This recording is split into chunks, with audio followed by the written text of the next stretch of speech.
Hebatnya jam di masjid. Masjid apa nama masjid kita? Masjid An-Nur. Hebatnya Masjid An-Nur ini, jamnya ada untuk mata yang sehat dan ada untuk mata sakit. Ada besar, ada kecil. Jadi tak ada alasan khotib lama-lama khutbah di sini. Ini kalau ada kadang khotib itu sampai tak selesai-selesai, pas ditanya, Pak kenapa lama betul? Tak ada jam masjid tu katanya. Padahal jam tu ada, tak nampak dia. Tapi kan jelas, ada jam besar, ada jam kecil. Kadang di masjid tu ada jam tapi mati. Ini hidup, jelas, nampak, hebat. Saya sarankan masjid-masjid lain ikut cara Masjid An-Nur. Ini udah cantik dah. Masjid An-Nur ini cantik, karpetnya rapi, AC-nya dingin. Ada di beberapa masjid AC-nya ada tapi tak dingin. Pas ditanya, kenapa masjid ini tak dingin? AC itu pencitraan aja Pak Ustadz. Nah, kemudian TV ada. Ini jam kan? TV. Oh bagus. Memang TV ini letaknya yang di samping, jangan di depan. Karena kalau di depan itu jamaah tak jadi sembahyang. Bagus. Kaligrafi pun dibuat di sini.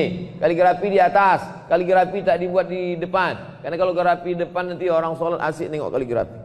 Ah dibuat di sini. Cantik. Allah, Muhammad, Asmaul Husna, menghafal. Anak-anak hari Ahad pagi suruh baris di bawah nengok sama semua. Ya Rahman, Ya Rahim, Ya Malik, Ya Qudus, Ya Salam, Ya Mu'min, Ya Muhaimin, Ya Aziz. Ayat-ayatnya pun tulislah ayat-ayat yang biasa saja.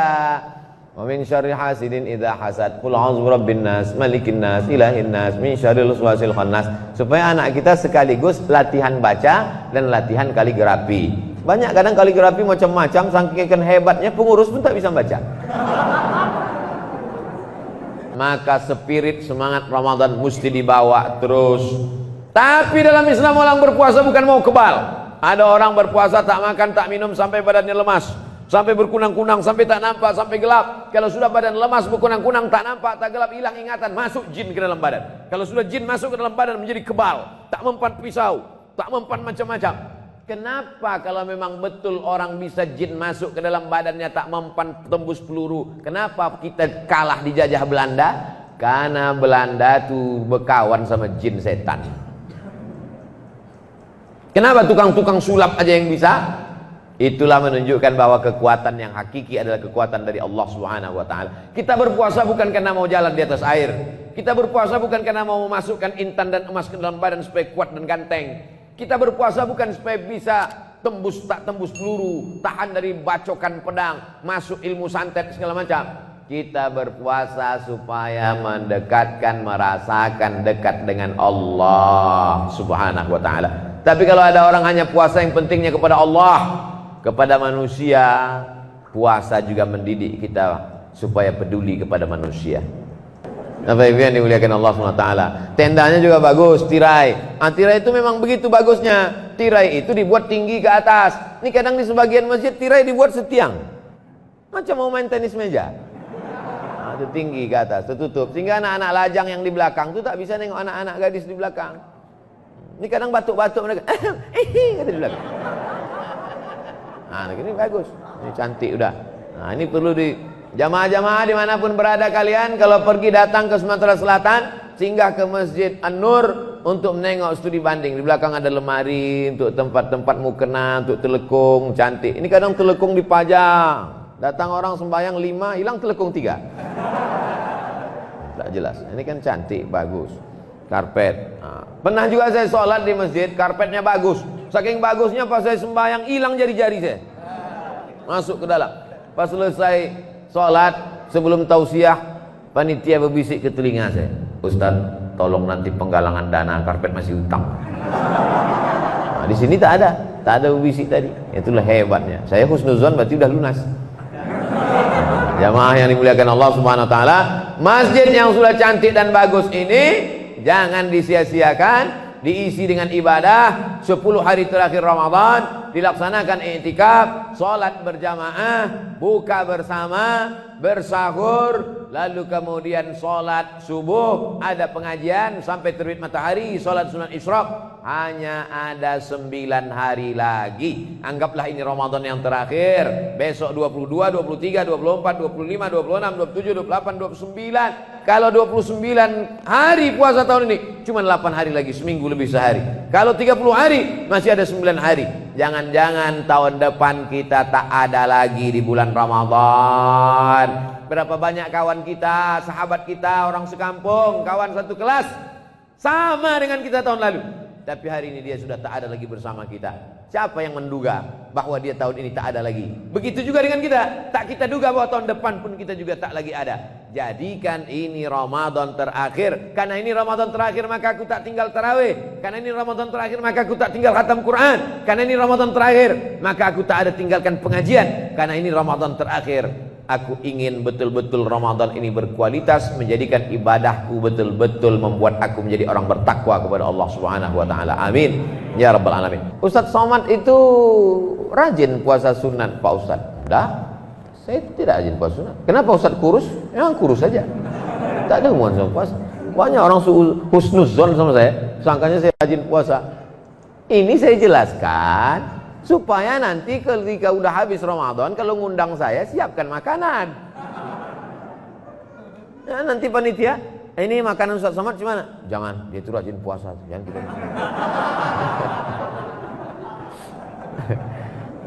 Kadang saya malu juga ceramah, pas giliran makan, Bapak tak makan Pak.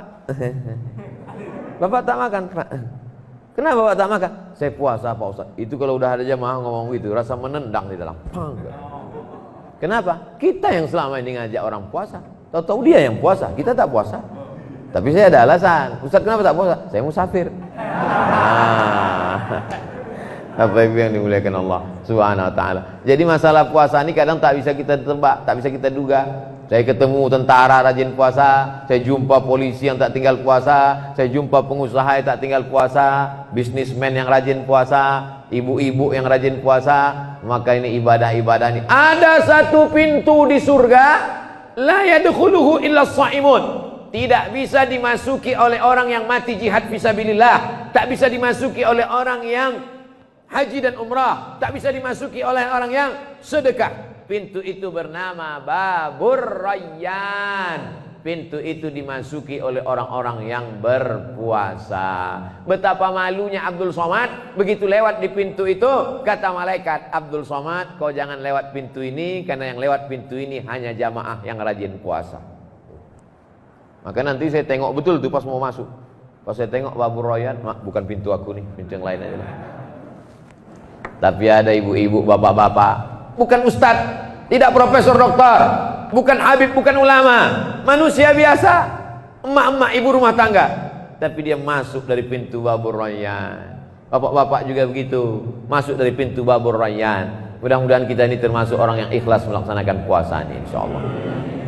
Jamaah yang dimuliakan Allah Subhanahu wa taala, selama 1 bulan ini kita sudah dididik semuanya, dari mulai ujung rambut sampai ke ujung kaki. Mau terserah, mau dimulai dari atas atau dari bawah. Dari atas dulu Pak Ustaz. Pikiran tidak pernah berpikir macam-macam. Mana ada otak ini mau berpikir macam-macam. Asal berpikir pada sesuatu, astagfirullah. Astagfirullah. Pernah tak ibu jalan sama bapak tiba-tiba, astagfirullah. Kenapa bang? Ingat kolak. Padahal di mulutnya aja ingat kolak, di hatinya entah apa-apa dia ingat. Pikiran selalu dijaga. Dari kepala, dari otak ke mata, mata juga dijaga. Mana ada orang mau jelalatan? Mana mau? Kemarin saya naik pesawat dari Jakarta ke Palembang, saya tengok pramugari tak pakai jilbab. Astagfirullah. Kalau tak bulan puasa Pak Ustaz gitu juga. Mata selalu dijaga. Lidah bercakap, komen, duduk di pinggir jalan. Itu maka kita dilarang duduk-duduk pinggir jalan. Kenapa? Duduk di pinggir jalan menengok orang besar pakai baju kekecilan, orang kecil pakai baju kebesaran. Mau diam merasa tak enak, komen. Sekarang orang pula mulutnya tak bercakap, tapi tangannya, kalaulah bisa jempol tuh bengkak, udah lama bawa rumah sakit. Sarser. Di bulan Ramadan inilah kita merasakan betul dekat dengan Allah. Saya Pak Ustadz, memang di bulan Ramadan ini terasa betul dekat dengan Allah tuh Pak Ustadz. Gimana kau rasakan dekatnya? Saya merasakan dekat dengan Allah tuh waktu di kamar mandi Pak Ustadz. Hah? Di masjid lah merasakan dekat dengan Allah. Di kamar mandi Pak Ustadz. Waktu saya kunci pintu, saya tengoklah air minum di bak itu macam cincau Pak Ustadz.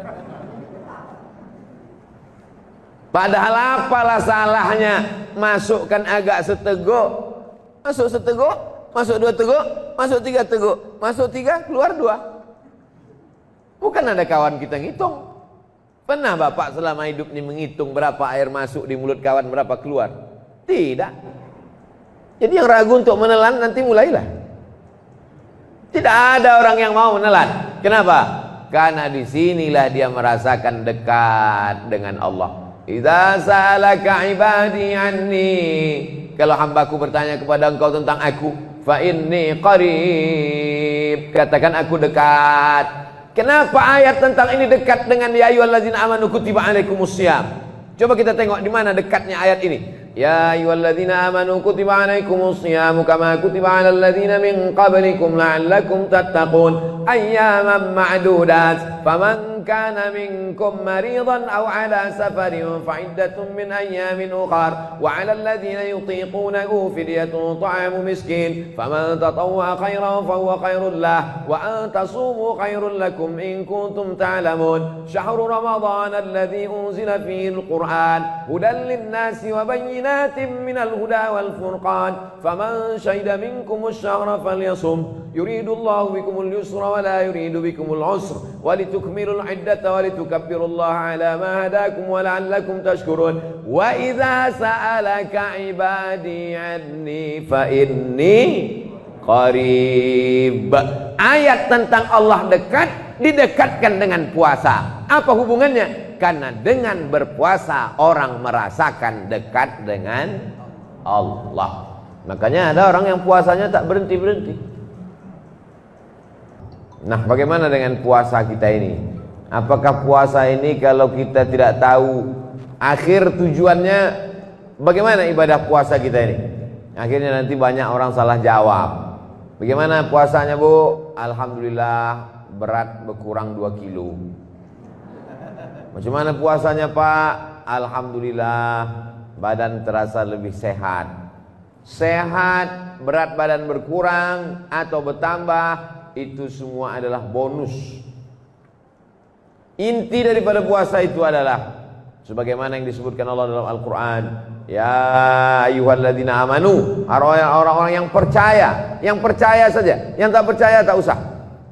Yang diundang untuk melaksanakan puasa ini hanya orang yang percaya saja, yang tak percaya tidak perlu. Ya ayyuhalladzina amanu, wahai orang yang percaya, kutiba alaikum, diwajibkan bagi kamu. Jadi kalau nanti Bapak Ibu pergi keluar ke pasar, nampak ada rumah makan hantu. Rumah makan hantu nih kakinya nampak, kepala tak nampak. Berarti mereka tidak percaya. Dia tak masuk undangan. Karena menurut dia tak wajib. Kenapa kau tak puasa? Aku tak dapat surat undangan, kata dia. Yang diundang ini kan ya ayyuhalladzina amanu kutiba alaikum, diwajibkan kepada kamu siyam, puasa. Kama sebagaimana kutiba alal ladzina min qablikum, orang-orang sebelum kamu pun puasa juga. Apa beda puasa mereka dengan puasa kita? Inni nazartu lirrahmani shauma, aku bernazar kepada Allah untuk puasa. Walan ukallimal yauma insiya, maka aku tidak berbicara. Puasa Maryam, ibu Nabi Isa alaihissalam. Puasa zaman Maryam tidak berbicara sama sekali. Lalu bagaimana dengan puasa kita sekarang? Silakan bebas bicara, tapi dalam syarat dan ketentuan berlaku. Kalau sampai bohong, tipu yang berdagang di pasar, berapa harga barang ini Pak? Ini harga modal aja ini 50.000. Tak ngambil untung sama sekali. Nampak betul bohongnya. Mana ada orang jualan tak ambil untung?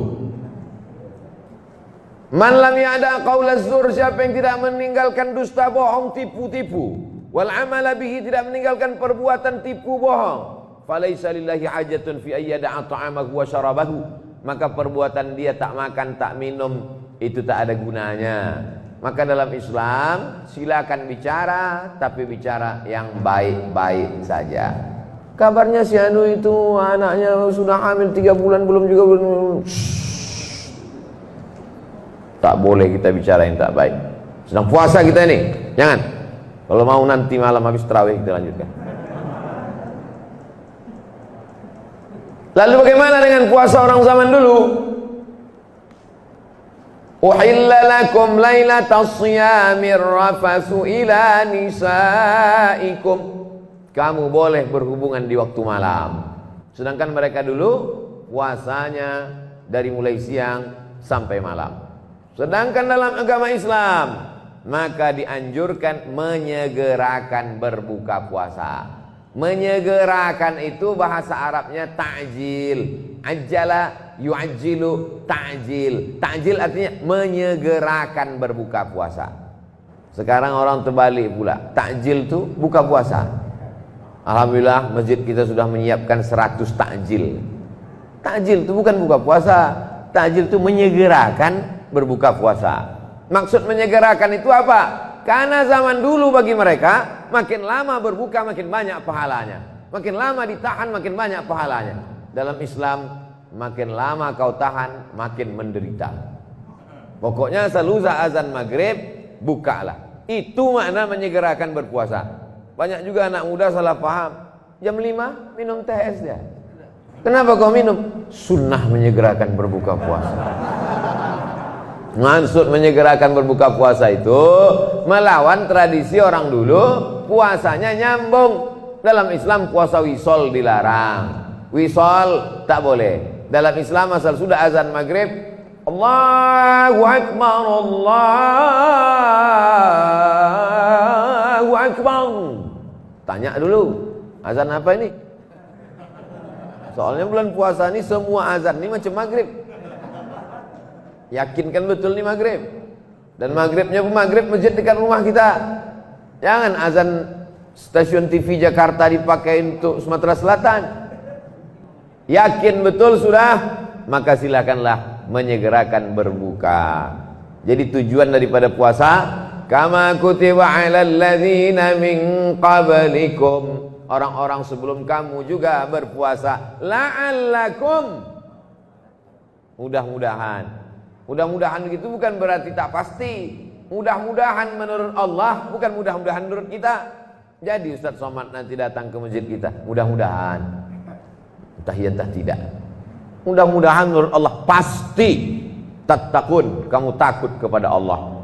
Selama ini orang kalau sudah bicara iman pasti dipasangkan dengan takwa.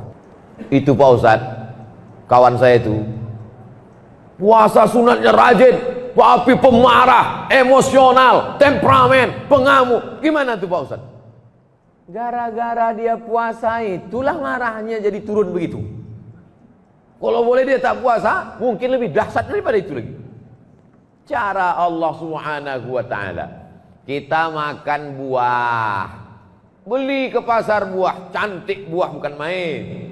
Buah jambu dibelah, rupanya luarnya cantik, di dalam berulat. Jambu berulat. Kenapa Ustadz ingat jambu berulat? Harganya mahal. Duit habis. Ulat yang mau dimakan tak mungkin. Tapi begitu kita beli apel, bukan apel Pak Ustadz, apel, terserahlah mau apel mau apel. Begitu dibeli apel, dibelah, tak ada ulatnya. Kenapa apel tak berulat? Kenapa jambu berulat? Apakah karena ulat ini orang kampung tak tahu makan apel? Ternyata apel itu disemprot pestisida. Ulat tahu, kita tak tahu. Ikan asin itu kan bau, tapi tidak ada lalat yang berkerumun. Kenapa lalat tak mau berkerumun di ikan asin? Karena lalat tahu bahwa ikan asinnya pakai formalin, pengawet mayat. Kita beli, kenapa? Kita tak tahu. Jadi kita ini banyak mati karena tak tahu. Makan ikan asin pakai formalin, masuk ke badan, menggumpal. makan apel, pakai makan pir, pakai makan buah-buahan, rupanya disemprotkan pakai pestisida, dicuci tak hilang, kena air panas tak hilang, masuk ke dalam darah menggumpal, tidak bisa diolah oleh tubuh, yang lain-lain membusuk. Tapi racun-racun ini menggumpal dalam badan sehari, sebulan, setahun, 2 tahun, 50 tahun, menggumpal jadi kista, menggumpal jadi penyakit, menggumpal menjadi cancer, cancer. Apa nama penyakitnya? Cancer. Orang kita payah nyebut cancer. Kenapa? Kanker. Bagaimana cara menghilangkan kanker ini? Datanglah jamaah memberikan kertas selembar kepada saya. Kata dia, badan kita ini bisa memakan dirinya sendiri. Badan kita ini tiap hari makan.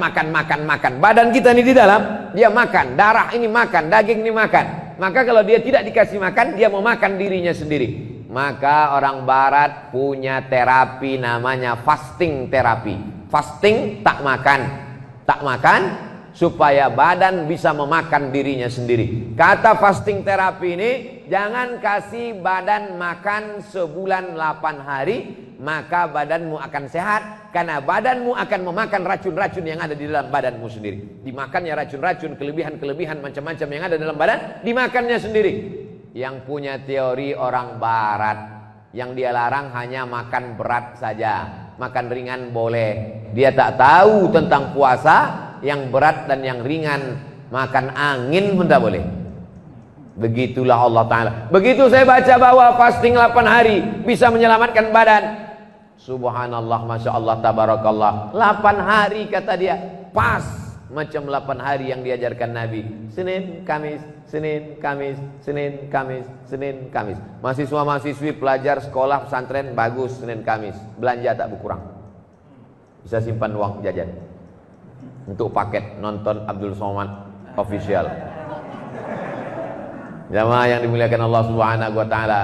Muharram, bulan haram. Safar, Rajab, 4 bulan Arab. Salasun mutawaliyatun, 3 bulan berturut-turut. Zulqa'dah, Zulhijjah, Muharram. Ada 1 bulan terpisah, Rajab. Jumadil awal, Jumadil akhir, Rajab, Sya'ban, Ramadan. Balik lagi ke Ramadan. Alhamdulillah, sekarang di pinggir-pinggir jalan orang bagi takjil buka puasa, bagi bersama. Alhamdulillah, bapak-bapak, ibu-ibu pun mengundang anak yatim. Anak yatim besok datang ke rumah kami ya, buka bersama. Saya tersentuh dengan ceramah Ustaz Somad, ternyata kita tidak hanya tarawih, tapi juga kita berempati. Maka besok kalian datang ke rumah. Baik, kata anak yatim. Datanglah ke rumah jam 5 sore, disuruh baca Yasin 3 kali.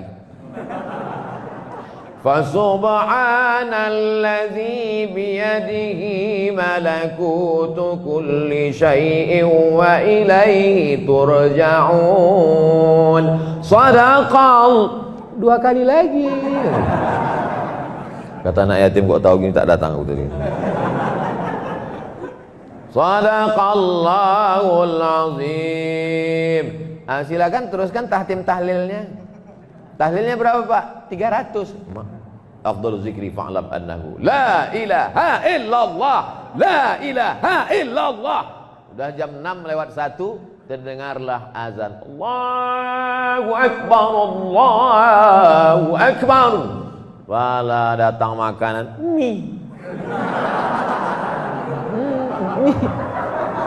Mie kurus pula itu. Yang sampailah hati bun, teganya. Makanya saya kalau ngasih ngundang anak yatim makan, saya kasih tahu tuh dulu dari sejak almarhumah emak saya hidup, saya kasih tahu, mak, anak yatim tuh kalau diundang makan ke rumah, suruh aja baca Qul huwallah 3 kali, Qul falaq sekali, Wabinas sekali, Fatihah, baca doa selamat, dah kasih dia makan. Dipajang ramai-ramai, 100 orang salaman. Satu orang 1 menit, mengusap 1 menit, balik di rumah tengoknya amplop 20.000. Sumpah anak yatim. Yayasan Hajah Rohana Berbagi, dulu almarhumah emak ini waktu kita masih hidup selalu ngasih beras, ngasih apa. Sesudah dia meninggal saya buatkan yayasannya. Saya bilang jangan suruh dia datang ke tempat kita. 200 paket sebulan, kita yang mengantar ke rumah dia. Jangan dia suruh datang ke tempat kita. Kita datang ke rumah dia, antarkan, dudukkan, salamkan, sapu kepalanya. Begitu memuliakan anak yatim. Supaya jangan sampai kita ini menjadi penista anak yatim. Penista anak yatim. Fadzalikal ladzi yad'ul yatim. Siapa itu? Ara'aital ladzi yukadzibu bid-din. Apakah kau tak tahu siapa orang yang mendustakan agama? Fadzalikal ladzi yad'ul yatim. Itulah orang yang menyia-nyiakan anak yatim. Alhamdulillah, kotak-kotak di masjid sekarang sudah macam-macam kotak yatim ada. Kotak MDA lewat, kotak pembangunan masjid lewat, kotak fakir miskin duafa lewat, kotak yatim. Kotak yatim jangan dibagi kepada yang lain. Alladzina yakuluna amwalal yatama, yang memakan harta anak yatim, innama yakuluna fi butunihim nara, mereka memakan api neraka jahanam dalam perut mereka. Jadi kalau begitu manfaat puasanya apa? Badan sehat. Manfaat puasanya apa? Dekat dengan Allah. Manfaat puasanya apa? Merasakan perasaan orang lain, berbagi. Sebakhil-bakhilnya, sepelit-pelitnya, sekikir-kikirnya, orang Islam pasti membayar zakat fitrah. Siapa yang tak bayar zakat fitrah tak sah puasanya. Menggantung-gantung amal puasanya. Maka ujung-ujungnya, andai pun tak mau dia berbagi buka puasa. Orang Mesir tuh buka puasanya tak formal-formal, Bu, Pak. Ketemu sama mahasiswa anak Indonesia di jalan, tengok Indonesia, orang Indonesia ya? Ya. Ya, ambilnya duit 100 pon. Waktu itu masih murah lagi, belum sekarang krisis. Nih 100 pon, nanti kalian buka puasa sama kawan-kawannya. Itu aja. Tidak terlalu formal. Maka ini semua begitu juga kita. Nampak fakir miskin anak yatim, kasihkan. Nih, untuk buka puasa. Aku tak puasa apa katanya? Aku ambil balik. Dia tak puasa itu kan ada sebab. Boleh jadi dia sakit. Jadi jangan kita kejam betul. Jangan berhitung-hitung sama hamba Allah ini. Nanti Allah berhitung-hitung pula sama kita. Maka ini semua adalah manfaat-manfaat daripada puasa yang merupakan ibadah yang disyariatkan Allah melalui Sayyidina wa Maulana Muhammad sallallahu alaihi wasallam. Hadirilah seminar internasional tentang membahas kelaparan dunia yang menjadi narasumbernya Profesor Dr. Fulan, tak pernah lapar. Panitianya kenyang semua. Kira-kira apalah hasil dari seminar lapar yang dipresentasikan oleh orang kenyang? Lapar menurut etimologi, lapar menurut terminologi, lapar menurut orang kenyang tidak bisa cerita lapar. Maka Islam tidak mau kita berteori lapar lughatan, lapar wastilahan. Tidak, langsung kita rasakan lapar. Coba nanti adik-adik, bapak-bapak, ibu-ibu, kalau kebetulan di sekolah, di kampus, di jalan, di masjid, kasih kertas satu-satu, kasih pena, tulis definisi lapar. Pasti macam-macam jawabannya. Apa kau tulis? Lapar adalah lapar. Kau apa? Saking laparnya tak bisa ku jawab entah apa lapar. Kau apa? Jangan tanya-tanya lagi. Naik setan cacing ku nengok lapar. Lapar tuh ya lapar. Jam 2 siang, jam 1 siang, sekarang ini. Ini jangan-jangan Ustaz Somad ini suaranya melengking ini karena lapar. Ini jam 3, ini jam-jam genting. Perut lapar, angin sepoi-sepoi. Kalau sampai saya ceramah pulang, adapun bulan Ramadan ini, marilah kita tinggal. Itu suara saya itu sampai ke telinga, berubah jadi lagu. Nina bobo, oh Nina sayang, gitu. Itu. Jadi saya ceramah jam 3 ini bercampur ini. Yang pertama, lapar ada juga sedikit. Yang kedua adalah untuk mengusir hantu setan biar supaya keras suara. Bapak Ibu yang dimuliakan Allah Subhanahu wa taala, kalau sudah kita rasakan lapar, maka kita bisa merasakan perasaan orang lain. Merasakan perasaan orang lain itu namanya simpati, Pak Ustaz. Nah, simpati itu kasihan. Kasihan ya nengok fakir miskin. Oh, kasihan, kasihan. Meleleh air mata, kasihan. Memangnya air matamu bisa buat kenyang? Kalau bisalah air mata buat kenyang, tak perlu kotak masjid infak sedekah, kotak air mata. Air mata kau tak bisa mengenyangkan orang. Lalu ketika kau empati bagaimana? di atas simpati paling tinggi adalah berempati. Makanya orang Islam di bulan puasa ini dia berempati. Di rumah cuma 4 orang, dia, suami, anak 2. Tapi kalau masak sore 8 porsi. Kata suaminya, jangan mubazir, ceramah Ustaz Somad tak boleh berlebih-lebihan. Kulu makanlah, wala tusrifu, jangan berlebihan. Kita kan berempat, kenapa buat 8? Pak, 4 kita di rumah, yang 4 lagi antar ke sana. Untuk fakir miskin, abang yang mengantar. Untuk masjid, abang yang ngantar. Untuk itu ada anak muda, ada yang ngantar. Tapi untuk anak yatim ini biar aku ngantar. Kenapa kau yang ngantar? Kalau abang ngantar bahaya, anak yatim ini bininya cantik.